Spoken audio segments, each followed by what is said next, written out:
Okay, guys, for some reason my computer stopped my first meeting, so I'm just going to try and finish up the chapter here. This will be pretty short. But I was talking about channel power. So typically, Walmart is the most powerful member of the channel, even though they're not the producer. They just have the most influence. And so it's good to understand where the power lies, how hard you can negotiate, and what types of things they'll do for you. Um, We talk about vertical systems and horizontal systems. So, when we think vertically, we're looking at producer, manufacturer, wholesaler, retailer, consumer. When we talk horizontally, go to any one of those levels. You might be looking at retailer, retailer, retailer, retailer. And so, when we talk about a vertically integrated system, uh, sometimes we're talking about that relationship up and down the channels. And there are, efficiencies and problems and conflicts that can occur in that vertical integration.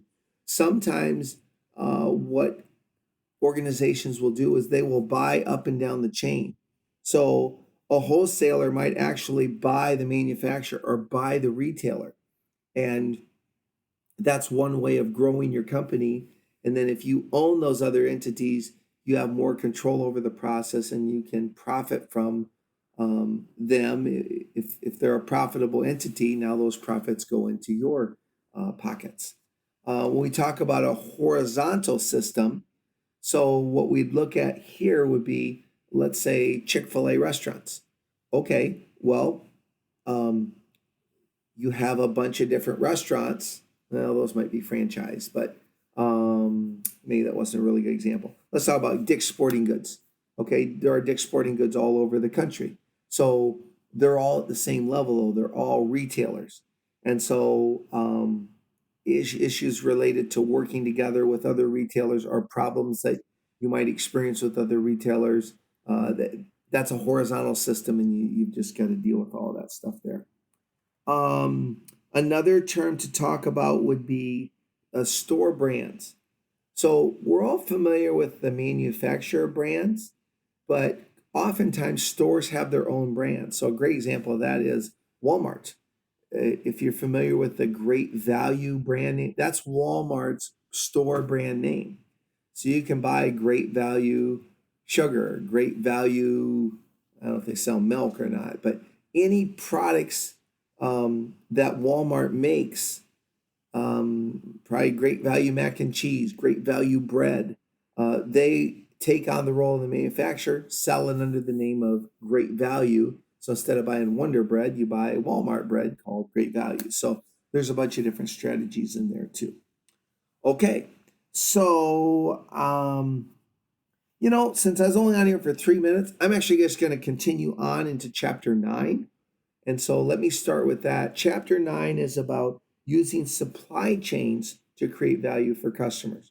So in chapter 8, we talked about marketing channels. Now we're going to talk about supply chain. It's a similar concept. The big difference is in your marketing channels, all of the parties that we're talking about are basically involved in marketing and selling the product to the consumer. When we're talking about supply chain, now we're talking about other partners that we work with, not necessarily to market and sell, but just anything to do with the product. So these are also your partners, okay? But they might be producing the product or doing part of the production, or they might be helping you with some non-production or non-sales related issues, such as financing and insurance and banking and other types of things. Okay. Oh, my other recording is ready. I thought I was messing with this one. No, we're good. Okay, so this chapter is full of some terminology here that I just want to go through a little bit. So the word sourcing, when we talk about sourcing in marketing, basically is where are we getting our inputs?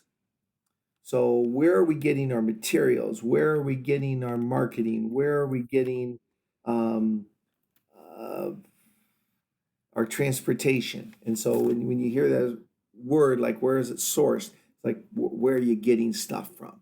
Okay. Um, the term procurement, just a sophisticated way of saying purchasing. So if you procure for your organization, you're buying stuff for the organization. Outsourcing. Okay, this is where you're going to have someone else perform a function for you. You're not actually going to do it in-house. And a reason why companies outsource a lot is because someone else might be able to do it better or cheaper than we can. It's not always about cheap. Sometimes it's about expertise. So I might outsource my advertising because I can hire a firm who does really effective advertising and I don't have that expertise in my firm. So it makes sense to outsource it. You hear a lot of times about companies outsourcing labor. So they'll have their products made in Malaysia or South Korea or something. A big part of the reason why is because the wages there are less. So instead of paying someone here $12 plus benefits to do it, I can go there and maybe pay someone $4 an hour and no benefits. And so it lowers your cost of production. Um, Third party logistics processing. Think UPS, think FedEx, think Amazon. So these firms specialize, they don't make your product, but they specialize in shipping it, moving it, transporting. And so that's huge business, obviously. I mean, Amazon's the largest company in the world and they don't make anything. All they do is they move stuff that somebody makes to somebody else who wants it. Okay, offshoring. Similar to outsourcing, but when we say offshoring, we're really involving someone offshore or a foreign firm. And basically, on average, 20 to 40%, I know it's a broad range, but it's a significant percentage. 20% of the supply chain is offshore. So more and more companies are using international people, firms, resources to produce and sell their products. Okay.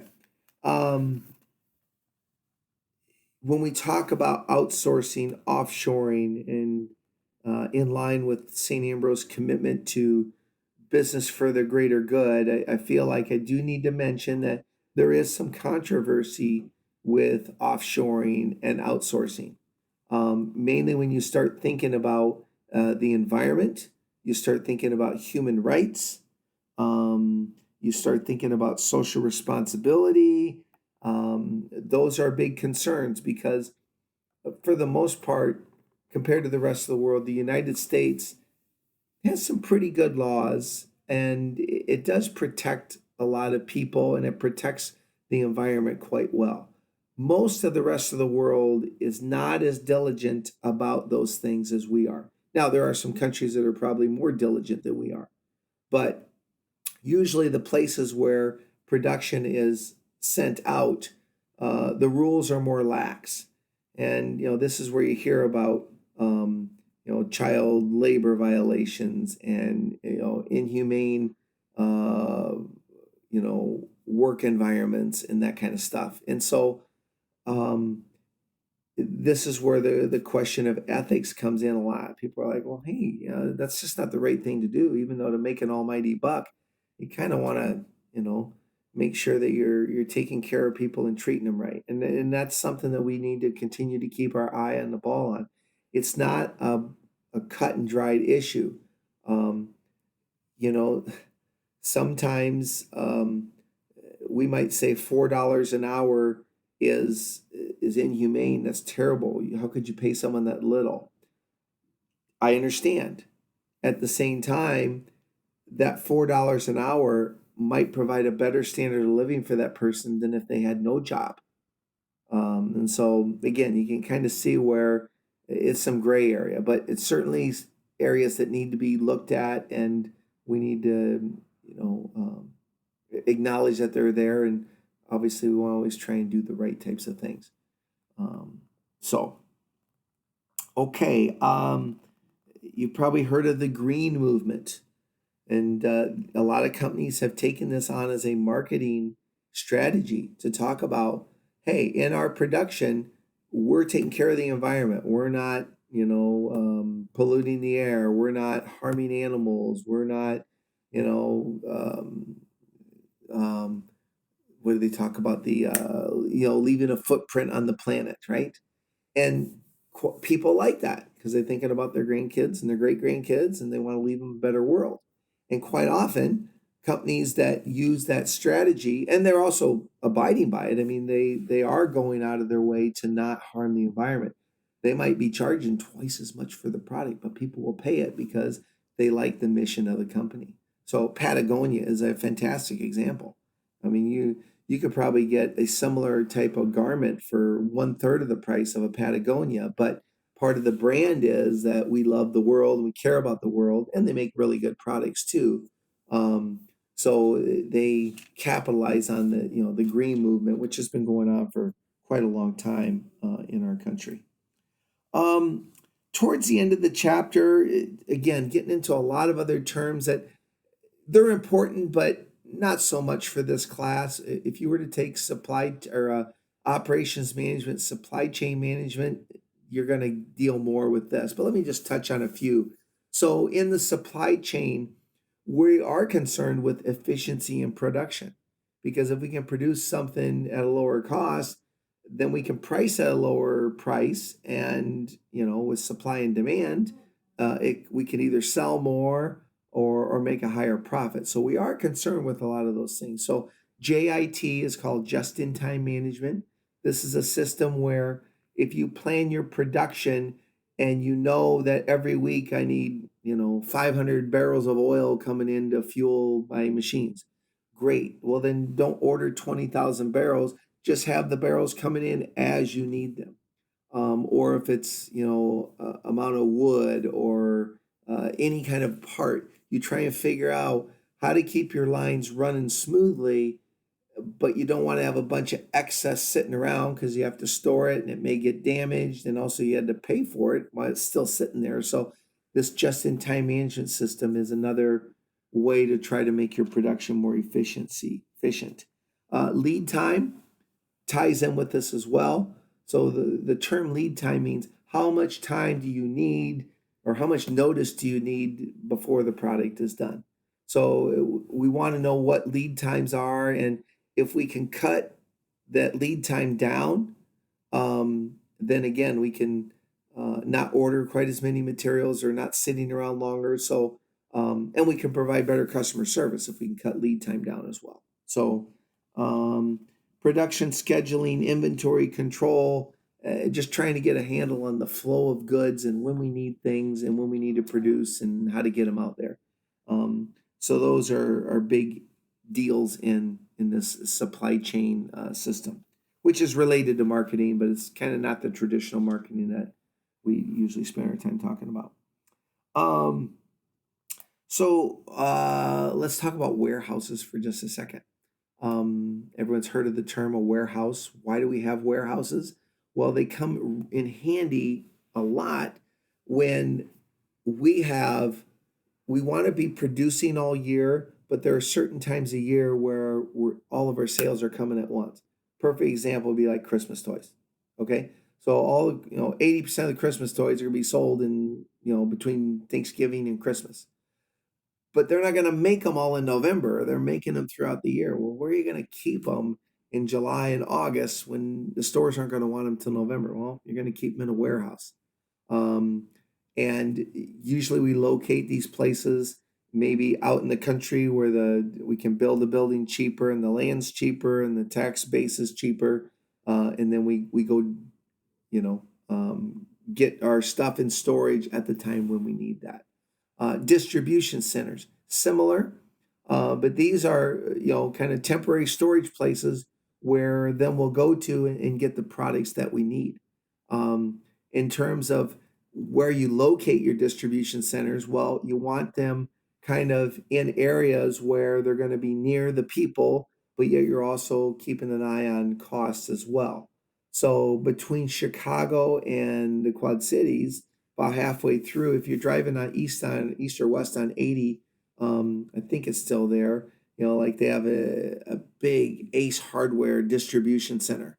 kind of hard to miss. You drive right by the interstate, and some others. You might think, well, why are these places way out in the country? It's like, well, Interstate 80 goes across the nation, and if you think about it, the center is okay, it's not too far to Milwaukee, it's not too far to Chicago, it's not too far to Des Moines, not too far to St. Louis. That is probably a really good location for a distribution center. Keep products there, and then as we need them, the trucks are always going by. They can stop by and pick some things up. And so you won't see distribution centers generally located in downtown New York City or downtown Chicago. They're usually out in rural areas, but they're strategically placed to be convenient to pick up and kind of near where your customers end up.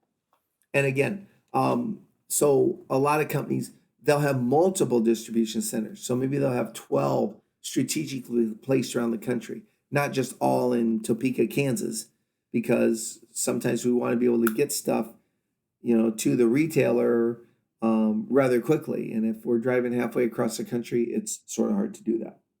Okay. Let's see. Talking about different ways that we transport goods. Okay, so the main big 5 ways are truck, rail, air, pipeline, and water. Okay, so we transport things by all of these things. So trucks are great, right? Because we have roads that go just about anywhere. So when you transport something by truck, you can take it right to the front doorstep. That's awesome. But trucks burn up a lot of gas, and a truck can only carry so much stuff. So everything has its pros and cons. But in terms of we can generally get there pretty quick, and we can get real close to where we want to be. Rail, okay, rail's a little bit cheaper, but railroads aren't all over the place. They're still pretty efficient, and actually a lot of goods are transported by rail. Rail is really good for carrying a lot of stuff at a relatively cheap amount. And sometimes what we'll do is we'll send stuff by rail, and they'll have a truck pick it up and take it to the location, so you can mix and match as well.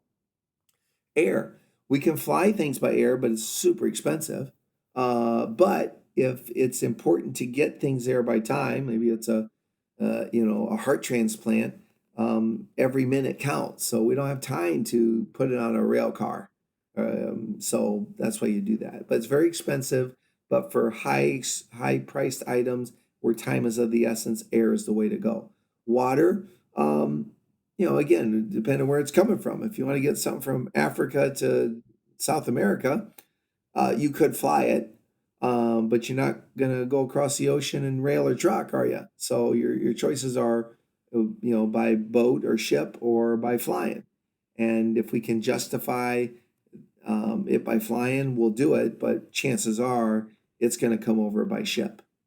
And then pipeline is the last one. So that's really, mainly dealing with like oil or, just some kind of fluid, or we're transporting it all over the place. Pipeline's expensive to set up, but once it's set up, then it's really cheap, and you can just get a ton of volume. It's the best way to transport something. We don't want to bring oil by truck. We want to do it by pipeline. But again, your pipeline is not going to go everywhere, so you probably need to pipeline it to some place, and then at some point, you probably got to put it in barrels and throw it on a truck and get it to the location that you need it to. Okay. Yeah, geez, there's a lot of stuff in that chapter. But I think I've kind of touched on enough. The main points with this is, distribution of your product is really important. There's a lot of career opportunities in there to pursue a job in that area. And it's an area that's gotten a lot more attention in the last 30, 40 years as, cost of insurance has risen, cost of fuel has risen, cost of storage has risen, and then just, a concern with how do you minimize risk. And a lot of those areas can be addressed in finding efficiencies in your distribution system. And so that's why in marketing, we pay a lot of attention to that. Of course, we want a really great product, and of course, we want to price it right. But if we don't get the distribution or placement element right in marketing, that could take us down as a company. Or that's an area where either we could specialize and have a great business, or we can set ourselves apart from the competition. So, okay, so I made it to the end of this chapter. I'm going to do another video on marketing research, and we'll close this up one right now.